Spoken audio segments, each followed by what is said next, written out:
So this talk is based on a talk I gave in Leicester, as Sean was saying, at an exhibition earlier this year, which was billed as Marcus West Retrospective 1978 to 2025. The exhibition here has the same 20 works of mine, but it's and the talk is really I wrote the talk to span all those ways of working from way back in in the 1970s to now.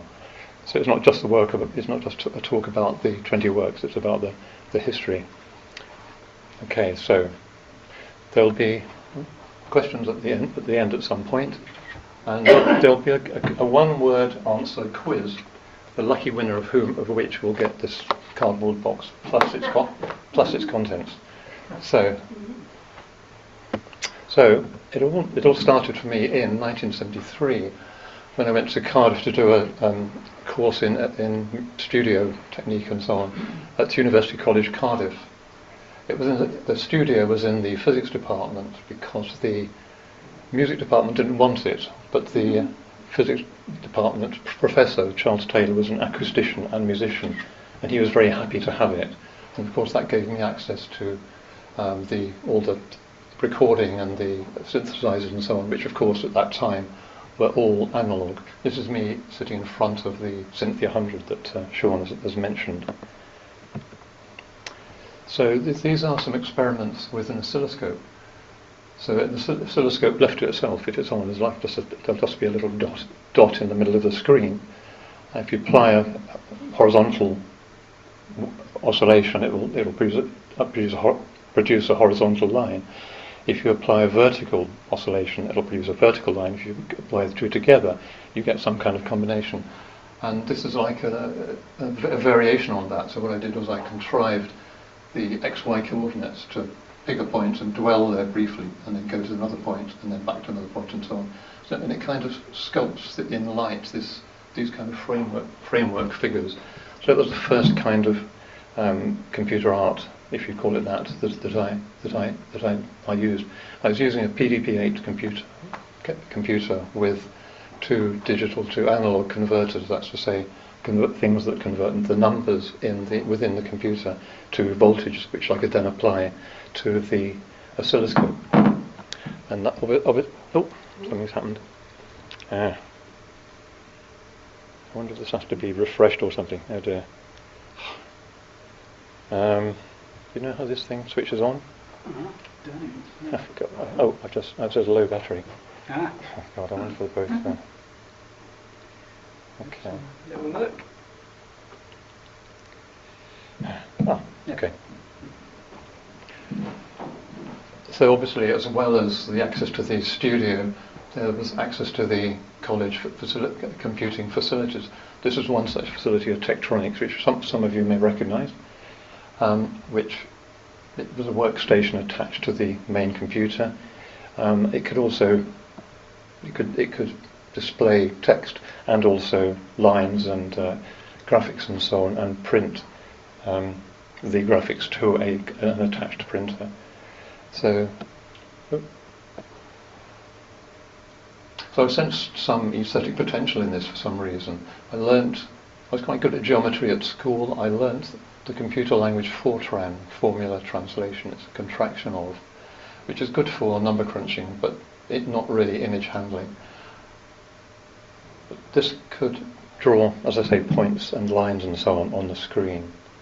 And then, so this is part of a Fortran computer program in the middle, and that is the image that it produces, a kind of mandala-like image.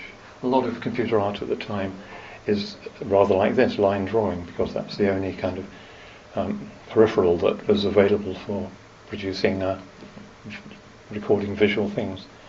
This is another facility, a CalComp computer. You have a pen which slides up back and forwards on a rail, and the paper slides up and down, driven by sprockets. So the combination of them, you can in principle move a pen anywhere on the surface. So this is a work I produced, which I called Geometrical Lotus, using that. It became a commercial poster for £1. as it happens at the time, although recently one was sold by Historic Tech, a company, to a Danish Museum of Modern Art for £300. I'm quite pleased to hear. I later discovered that lotuses have 16 to 36 petals rather than 5. I thought the title combined the scientific and the romantic aesthetic fairly well, so I just didn't decide to change it.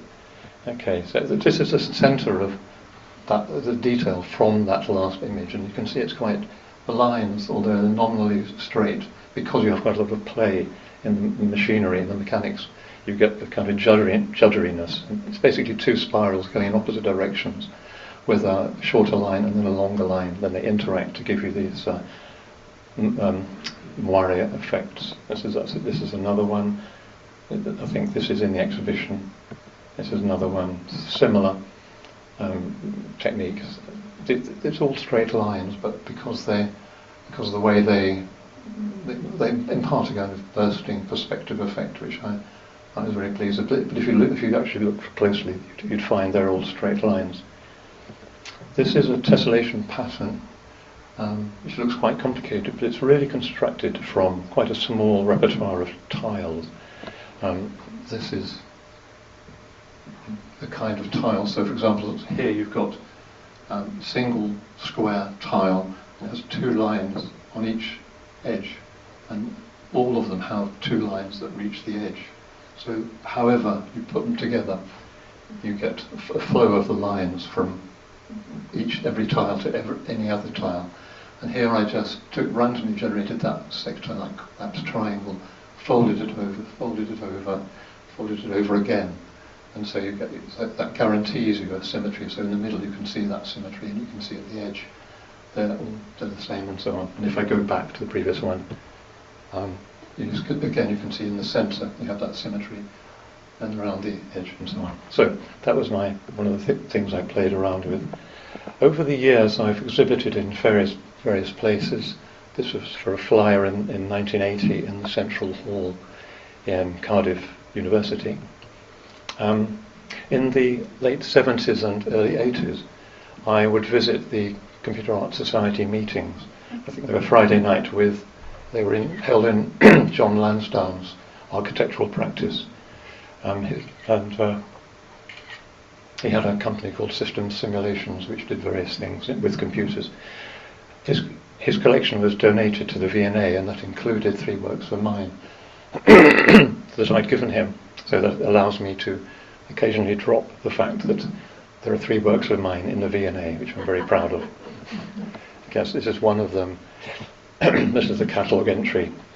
Notice it's there as a drawing, but it's also there as computer art. So I stopped doing these things after I lost my association, if you like, with the Cardiff University, and I had to earn a living. But in 2003, I went to the Bridget Riley retrospective at Tate Britain, and I was very impressed. And it reminded me that I'd been playing around with computer art before, and I dusted off. I wanted to dust off that kind of side of me. And the thing that appealed about the Bridget Riley works and the potential of computer art was the precision, the clarity, the detail of the works. So I had to decide how to explore after, getting back into the idea of computer graphics. So typically, there are various ways of working. If you're a computer artist, you can capture images by camera, use a program that will generate simple shapes like lines and squares, use a tablet to draw using a stylus, more recently artificial intelligence, and no doubt several other ways. But I wanted to use my understanding of geometry to produce very precise images. So essentially, if you think about that, you have a scene, you have a lens, it focuses the scene onto a sensor. It creates an array of red, green, and blue values, which then get stored into a file. And so I kind of wanted to intercept that process here and generate an array of red, green, and blue values directly from my computer program rather than from the real world, and then save that as a file to be viewed or printed or whatever. So that's like a simple, like a virtual canvas is the way I think of it, with rows and columns, and each row, each point I can have a red, green and blue value. So that's like a very crude tree with red, green and blue values. And then, having populated my virtual canvas, I could then save the array, the virtual canvas, as a bitmap file. I chose bitmap because it seemed like a easy format to understand. Yeah, I won't go on. So anyway, so I worked in this way. So this is a work soon after the Bridget Riley exhibition. So the triangle is a very simple geometrical form. I applied a subtle perspective, a domed effect, and the upright triangles have a colour gradient. If they're in the centre, they're red, and as you go further towards the outside, they become blue. So in fact, they were using this colour gradient, that in the middle, that at the end, and the other one, the inverted triangles, had the yellow in the middle fading to the green at the outside. So between them, that's a very simple idea, but I think I like it. I'm very pleased with doing that particular kind of image.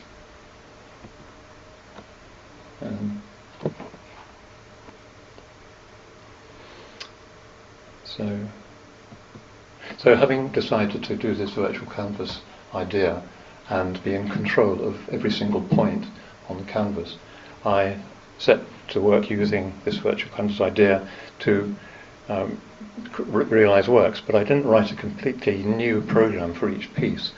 That I would rather write generic programs, which I would rerun with different parameters. So this is from a series, a family of subdivision of the rectangle. So you have the solid bar, then a square, then another solid bar. So it's repeating itself as it spirals in. I assume we have some programmers here. Does the word recursive mean anything to anyone? Yeah, oh, lots of nodding. I don't like to see that. So my subdivision series used a recursive procedure to set it up. Call the recursive procedure. It would draw a book, and then it would set up the next parameters and call itself to draw the next one, and then set up and so on until it finished, there was a boundary condition, termination condition. I remember reading somewhere that there's supposed to be a dictionary of computer terms somewhere in which the term recursive occurs, and under the term recursive it says see recursive. Devil's DP Dictionary. Is that true? Is that right? Yes, Dan Kelly-Bootle, Devil's DP Dictionary. Well, there's a thing. I thought it was an urban myth. Yeah. Okay, so this is another one in that series with different ratios of subdivision, but the same colour gradient for each time. This is another one. This is the golden mean, so it's a very special relationship. But I think I did this with my recursive routine as well. The meaning of gold. I thought it was a nice title. Okay, so this is another example from another family. This is my mandala series, and this is built up from concentric collections of elements. So, for example, if you've got a triangle on its base with a slightly curved base, and the way I wrote this allowed you to superimpose and combine various different elements. So, like, I've superimposed a yellow circle on the middle of the triangle, and this is another one, of course. Where you make a colour gradient fading to white, you get this quite nice luminous kind of translucent kind of effect, which I rather like. This is another one.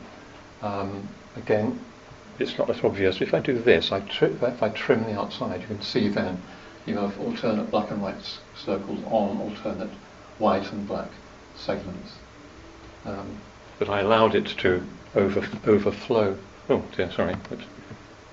I allowed it to overflow the concentric ring, or rather to overflow the space it was in. So it goes right to the edge of the square, and that helps you perceive these more kind of spiral effects. Okay. This is another one from the mandala series. In this case, we're using, for that, for example, there's a white triangle on its base next to a white triangle on its point, an inverted triangle, so you get a rhombus, and that's it's two triangles, and that's two triangles, so you get this nice rhombus 3D surface kind of effect. And it's the same kind of thing here, only there are more spaces, so one has a sense of interleaving. From about 2000, when I started, to about 2010, I wanted to do everything in Pascal. I felt a kind of purism about it. And then around 2010, I gave that up because Photoshop is so powerful. What happened there? Oh, because Photoshop allows you to do so much. So I've actually used Photoshop here just to add the little fringes within those elements, just to make it a bit more interesting. That's another mandala series one. Okay, so this is a different series. This is from Fibonacci images. It looks vaguely similar to the mandala ones, but in fact it's not the same thing at all. There's an asymmetry here, and I spent a lot of time exploring the Fibonacci series type images. I want to talk a bit about Fibonacci the man. He was born in Pisa, town of Pisa, in the Republic of Pisa. His father was a kind of trade ambassador in Algeria, apparently. He's quite a guy. He wrote books on mathematical problems of the day. So that was Fibonacci the man, very briefly. Fibonacci the series, he's probably best known for the series named after him, in which each member is the sum of the previous two members. So 13 is 5 plus 8, and 55 is 21 and 34, and so on. And you can refer to these as Fibonacci numbers. Now this sequence leads in a way I can't really go into to two key numbers: the golden ratio, which is related to the golden mean, and the golden angle, which is about 137.5 degrees. And that is used, the golden angle is used in the construction of these Fibonacci figures. And so this is how you do it. Decide on a central point. You start with a blank virtual canvas. You choose a central point there. You go up a little way away from it, and you plant an element, you place an element, and then this is where the golden angle comes in. You take your radius thing and you rotate it through the golden angle, increase the radius, and put the second element. And you just keep doing this. You keep going round by the golden angle and adding another element. You can see you're not adding adjacent ones. You're going some significant way round the circle. So here we've gone to 34 elements, and we've reached 55 elements, and you can start to see perhaps some spirals emerging, which is the thing that I find fascinating. So this is 233 elements. I think 233 is over there somewhere. Yes, 233. So I've numbered the elements. You've got 1, 2, 3, 4, 5, and so on. And the characteristic spirals begin to be visible. So if there's something very special about figures constructed in this way. If we draw through certain elements, we create these spirals. So here I've connected 1 to 35 to 69 to 103, and that's an interval of 34 each time.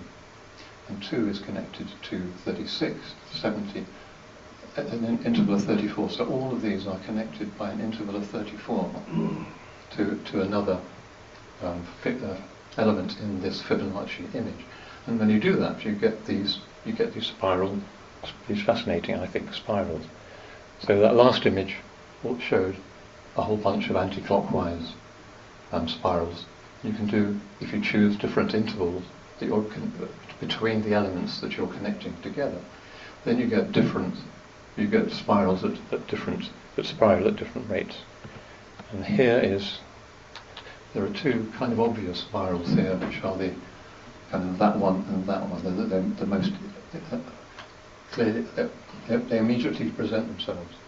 But in fact, there are 5 different spirals. You can see that there are 5 lines that launch from each of these. Ones that are almost straight out, ones that start to spiral very quickly. And by the time they reach the periphery, they're almost circumferential, I suppose you'd call it. They're almost tangential to the end. And the fascinating thing is that every single element has its place on all of these spirals, which I think is pretty amazing. Okay. Is the golden angle arbitrary? Well, nature seems to have got there first. Flowers typically, but not always, have a Fibonacci number of petals and seeds arranged in this Fibonacci way. So that this is I don't know what kind of flower it is, but it's got. I've marked in the spirals that present themselves to you very, very straightforwardly. And here is pine cone, and here is a sunflower. Sunflower again, you've got the 2 very obvious spirals, and then there's a third one, which is a bit tighter. So it's not as clear as a computer program makes them out to be, but nature was doing it about 700 million years before, so cut it some slack. So when I use this construction method to generate a whole family of images, and there are various ways I played with this construction technique. For example, large number of elements, and you can see a whole load of spirals towards the centre. You can alter the size of the elements, larger in the middle, smaller in the outside. You can play with overlapping. You can play with systematically colouring different spirals. So you have like the fairly steep red spirals and the less steep green spirals and the kind of background. Sorry, blue spirals and the kind of background of the green spirals. I'm connecting consecutive elements. I said the consecutive elements kind of dart across the image using this golden angle of 137. So it's a bit cluttered rather than those nice elegant spirals. You can use different shapes for the elements. You can just very simply connect the elements with a simple line connecting them, and a simple point pointing out the indicating where the elements are. You can connect the centre to the elements, and what I've done here is there are lines connecting the centre to the elements being the little yellow things, and the lines are pink with a kind of blue flash in the middle. Similar thing here. This is in the exhibition down the corridor. Same kind of thing. Again, we are alternating black and white on a grey background. That's a detail from that. What else can we do? We can play with colours more wildly. Here we have the lines from the centre to the elements. Yellow there going through to blue and purple at the periphery, and then we have white connecting lines connecting the elements. So we have lines connecting the centre to the elements, and then lines connecting the elements in the spiral configuration as well. This is a similar one with kind of sparks in the middle of the lines that connect the elements. You can fill the space. This is another example, detail from that. So what I've done here is, rather than using the golden angle throughout, I started constructing it with a slightly less than the golden angle, then it passed, and then I increased it very slightly each time, so it passes through an area where the golden angle is in use, and then it becomes greater than the golden angle and does that. And so you have this quite interesting thing of you have these solid blues there, solid reds there, and by the time you get to the periphery, they're alternating red, blue. Yeah, that shows it more clearly. This is me using Photoshop to embellish the structure. And again, overlapping and interlocking elements. So again, you've got this time you have a black line connecting the elements in these various spiral configurations. And in this one, I've made the connecting lines which carve out the spiral. I've made them interleave, overlap and interleave. Okay. This image was shortlisted in the Lumen Prize in 2015. These are all done so far in Pascal. So that's enough Fibonacci's.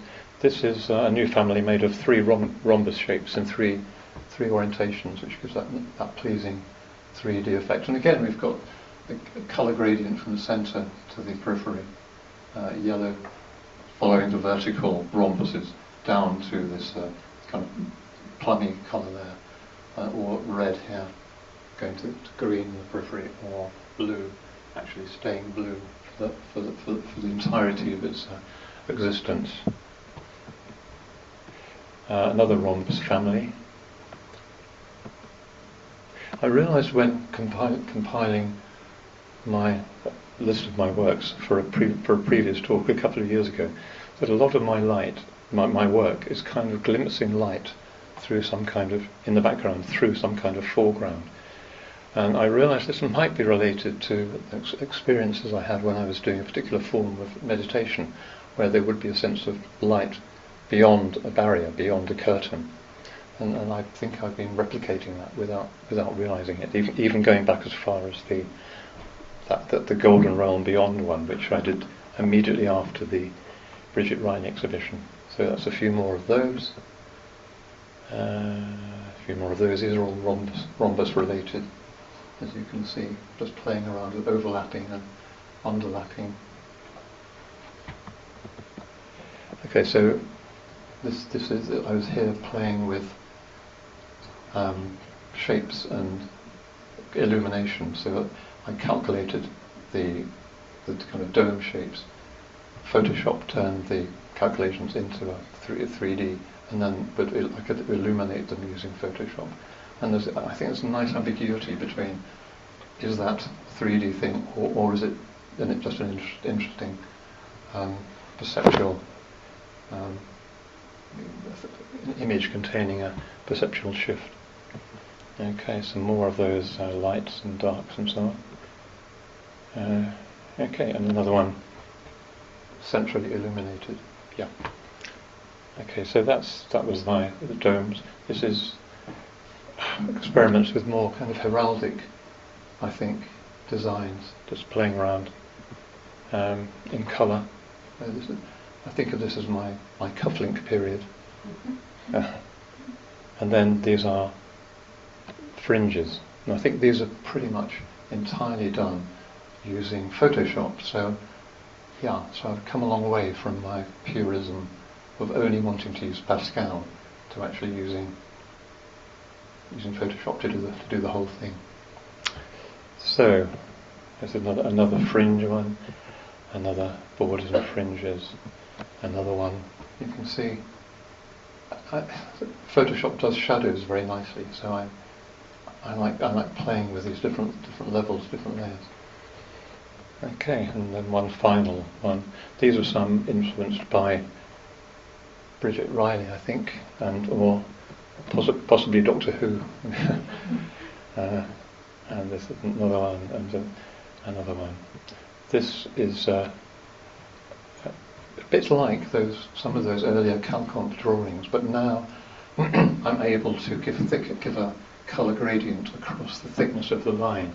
So rather than being a pen, just a one-dimensional pen, you have this sense of kind of intersecting, interleaving, interpenetrating lines. Okay, so not everything I've done has been part of a family. There's some these are some one-offs. So this is Mondrian's Scrabble board. I grouped together all the coloured things into little blocks, which I thought was quite a fun thing to do. This is my left and right angle fish from the school of Pythagoras. You can see the little eyes, I hope, and the shadows and the background.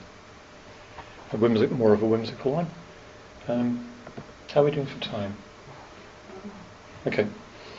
This is a flower is our old friend, the Fibonacci figure, where each element is a brick, and various other elements are constructed according to the golden ratio of the square there, the square there, square there, square there. So it's quite an elaborate construction when you when I got into it. Okay, this is my template for the Pythagorean fish. I used Excel to produce those shapes, and I coloured them with Photoshop again. My cherubic cube. This is an eye with no tear duct for a project that I was involved in. This is, I'm very fond of this condensation. It's supposed to be a slightly mystical condensation, precipitation from formlessness into colour and form. Okay, I think I use my mandala series program to do that. This is, I'm not that fond of illusions, but this is the Pinner Brelstaff illusion, and I think it's a very powerful one. If you gaze at the centre and you kind of rock back and forwards, you might see the rings moving in different directions. Can you try that? I mean, everyone rock back and forwards slightly. Yeah. So how far back can you see it? But can you put your hands up if you can see it? No? Yes? Yeah, great. Yeah. Oh, right at the back. That's very nice. That's very gratifying. It's one of the most powerful optical illusions that I know. It's very pleasing. This is another one. This is another one. This is a member of a family with lines with colour gradients along them that zigzag. So is that. This is sinusoidal rainbow by day and by night. I really did this because I went to an office and it was incredibly bleak. It was just black and white, and I thought these people are colour deprived, so I produced this for them. This is another one, and then this is a recent work just created using Affinity Photo. I started to use Affinity Photo. It's a bit like Photoshop, but cheaper. I'm getting used to it now. This is the last few months. People sometimes ask me if I've done 3D works, and I did design a bowl, again featuring Fibonacci patterns and so on, and that was actually produced. This is a photograph of that bowl. I was going to bring it, but I was a bit afraid it would be too vulnerable, too fragile. So I didn't bring it. I'm afraid, but there it is. This was a little video where showing how Turing, I forget his first name, Alan Turing, he hypothesized about how stripes and shapes develop on a zebra and other animals, but I won't play that because if time is running out. So there are some real life things I've found, patterns and so on. This is cobbling on Newport Road. This was a kind of optical illusion on a substation, because the sun was just at the right position. It's one of those, is it concave or convex kind of illusions. This I saw in a pub, couldn't resist it, photographing it, the very happy thermostat. There's a tree with an eye in it. It's unsound advice, I think, drive through compost. White shadows, so the arm shadows the frost, so it's preserved where elsewhere it's been melted. We're coming close to the end now. Yeah, this is a different. This is the same occasion, but a different bench, and therefore a different angle. Sometimes I can't resist rearranging things myself. So, okay, shameless plug time. So I like what I've done, my work. I'm not much of a marketer. I've made a few mugs and things. If your cousin buys artwork for hotels, or your boss would like a beautiful Fibonacci figure in the head office, then come and speak to me later. Quiz, yeah, okay. So I'm going to ask the quiz question, and if you have it, just shout the answer out, and I'll try and spot who gets it. Okay, so ready? Just shout. Don't put your hand up. Shout it out. The medieval mathematician Fibonacci was associated with which town? You may have the box. Well, yeah. Well, thank you for coming. I believe there'll be questions later. One more slide to go, which is a fusion of the drawn and the digital. There you go. No, you've got a bad one. Yeah. Okay, there we go.